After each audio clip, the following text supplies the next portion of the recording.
अस्सलामु अलैकुम रहमतुल्लाहि व बरकातुहू। नाज़रीन किराम, बसीरत ऑनलाइन में आपका इस्तकबाल है। बसीरत ऑनलाइन की टीम इस वक्त बिहार असम्बली हलक़े के इंतखाबी दौरे पर है।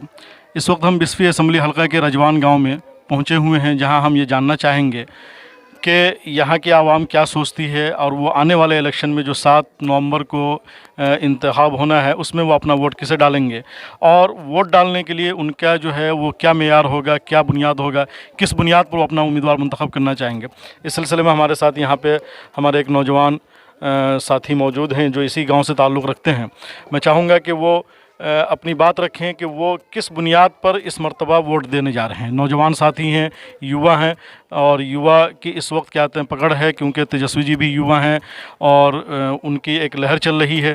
तो मैं इनसे जानना चाहूँगा कि आपकी नज़र में क्या है युवा की अहमियत और आप किस बुनियाद पर अपना वोट डालने जा रहे हैं। जी अस्सलाम वालेकुम।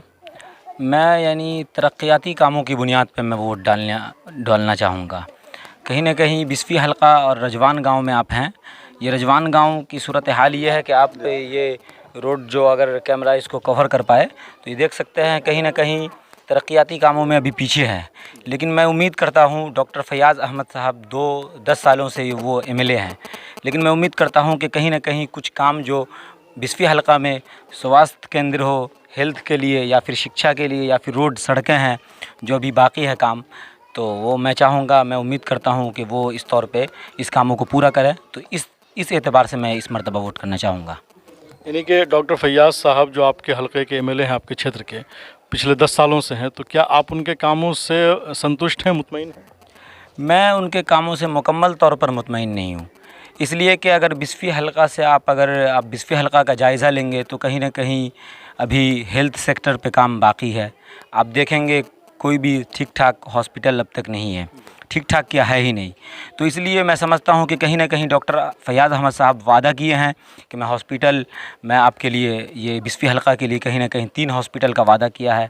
तो मैं उम्मीद करता हूँ कि इस सेक्टर पर, शिक्षा के सेक्टर पर और कुछ सड़कें हैं जो कुछ काम बाकी है अभी, तो इस एतबार से मैं उम्मीद करता हूँ कि वो इस सेक्टर पर काम करें और हम इस मरतबा तरक्याती कामों की बुनियाद पर वोट डालना चाहेंगे।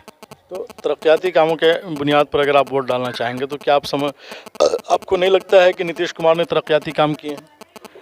नहीं, तरक्याती कामों में से हेल्थ सेक्टर का जो काम है, शिक्षा के स्तर पे अगर देखते हैं तो कहीं ना कहीं सिर्फ एजुकेशन की बुनियाद पर अगर आप बिहार में देखेंगे तो डिग्री 3 सालों में आमतौर पे ये डिग्री का 3 साल है। लेकिन ये अगर नीतीश कुमार की सरकार में देखेंगे तो अभी सूरत हाल ये है कि 5 साल में डिग्री कंप्लीट हो रही है। तो कहीं ना कहीं बहुत पीछे है सरकार। इसी तरीके से बेरोज़गारी में कहीं ना कहीं इस लॉकडाउन में सूरत हाल ये है कि गरीब मज़दूर इस तरीके से लाचार बेबस नज़र आए और नीतीश कुमार ने कोई प्लान ऐसा नहीं किया जिससे बिहारियों को कुछ ये मिले। तो हम समझते हैं कि इस बेरोज़गारी और कुछ तरक्याती काम नहीं हुए और हम उनसे मुतमईन नहीं हैं। यानी कि आप ये चाहते हैं कि सरकार तब्दील हो? जी बिल्कुल, मैं सरकार के तब्दील के हक़ में हूँ। कहीं ना कहीं ये किसी कम्युनिटी की बका और वजूद की भी लड़ाई है। इस मरतबा वोट इस तौर पे भी दिया जाएगा कि इस मरतबा कातिल को हराने के लिए वोट करो। अच्छा, तो यानी कि आखिर आपको ऐसी क्या नीतीश सरकार में क्या कमी नज़र आई जिसकी वजह से आप बिल्कुल तब्दीली चाहते हैं? क्या खराबी नज़र आई नीतीश सरकार में? मुझे किसी भी सेक्टर में मुझे काम समझ नहीं आया। अगर आप हेल्थ सेक्टर में उठाएंगे तो बिहार में आप देखेंगे कि कहीं कोई ठीक ठाक हॉस्पिटल आपको नज़र नहीं आएगा, बहुत पीछे है। इसी तरीके से शिक्षा के स्तर पे मैं बताया कि डिग्री 5 सालों में कंप्लीट हो रहा है। इसी तरीके से आप देखेंगे बेरोज़गारी किस कदर बढ़ गई है। इसी तरीके से किसी भी सेक्टर में हमारी माएँ और बहनें जो हैं महफूज नहीं हैं। हर आए दिन मॉब लिंचिंग के वाक़यात सामने आ रहे हैं। ये भागलपुर फसादात, सीतामढ़ी में फसादात। तो इस तरीके से कहीं ना कहीं हम समझते हैं कि नीतीश कुमार ने कुछ काम ही नहीं किया है और वो 15 साल से सिर्फ कुर्सी के लालच में, और कहीं ना कहीं हम पिछले मरतबा मैंने उसको वोट दिया, हम लोग पूरे तबका मिल करके, लेकिन उन्होंने उस वोट का गलत फ़ायदा उठा करके एक गलत नीति वाली पार्टी से जा कर के मिल करके वो कहीं ना कहीं हम लोगों को बहुत निराश किया है। तो क्या आप ये पूरी उम्मीद है कि तेजस्वी जी आवेंगे तो रोज़गार देंगे और वो जो तरक्याती कामों को आगे बढ़ाएंगे? जी जी, मुझे भरपूर उम्मीद है कि एक युवा है और वो वादा कर रहे हैं 10 लाख रोज़गार देंगे। वो ये वादा कर रहे हैं कि आप जो नौजवान जो हैं, जो पढ़े लिखे नौजवान हैं, जो फॉर्म फिल करेंगे तो वो फ्री में फिल होगा। इसी तरीके से वो युवा हैं और इस तरीके से वादा किए हैं कि पेंशन योजना में 400 के बजाय आप 1000 करेंगे। बहुत सारे वादा, शिक्षा पे काम करेंगे, स्वास्थ्य पे काम करेंगे। तो कहीं ना कहीं मुझे उम्मीद है कि वो इस मर्तबा ज़रूर वो इस वादे को पूरा करेंगे और इसी वादे के तहत मैं उनको फिर एक मर्तबा मौका दूंगा और इंशाअल्लाह हम 20वीं हल्का के आवाम एक मर्तबा फिर से ये चाहेंगे और बिहार की आवाम ये चाहेगी कि तेजस्वी तय है और तेजस्वी को लाएं हम वज़ीर आला के इस पर, और ताकि वो हमारे इस वादे पे, हमारे काम को देख करके वो अपने वादे को पूरा करके हमको यानी पूरे तौर पे कामयाब करें। तो जैसे कि आपने कहा कि 10 लाख रोज़गार तेजस्वी जी का, तो एनडीए का 19 लाख रोज़गार है, तो आपको 19 लाख पे भरोसा नहीं है क्या? नहीं, वो इस तरीके के तो बहुत सारे वादे किए हैं।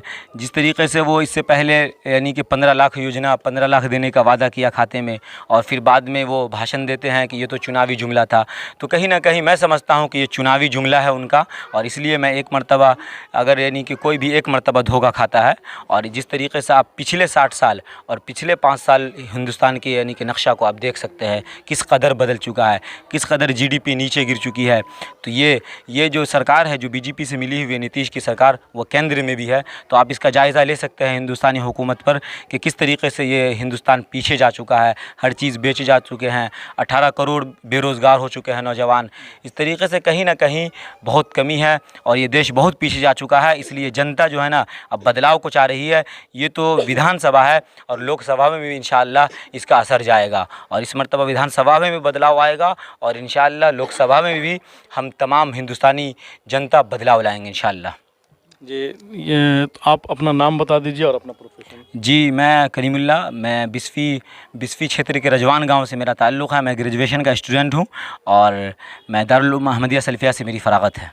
ये नाज़रीन किराम, ये थे हमारे नौजवान कलीमुल्लाह साहब जो रजवान हलके से, रजवान गांव से ताल्लुक़ रखते हैं, जो 20वीं असम्बली हलका का एक गांव है, और ये अपने ख़यालात के इज़हार कर रहे थे। नाज़रीन किराम, बसीरत ऑनलाइन के साथ आप जुड़े रहें। इंशाअल्लाह ताला हम फिर बहुत जल्द हाज़िर होंगे। अस्सलाम वालेकुम।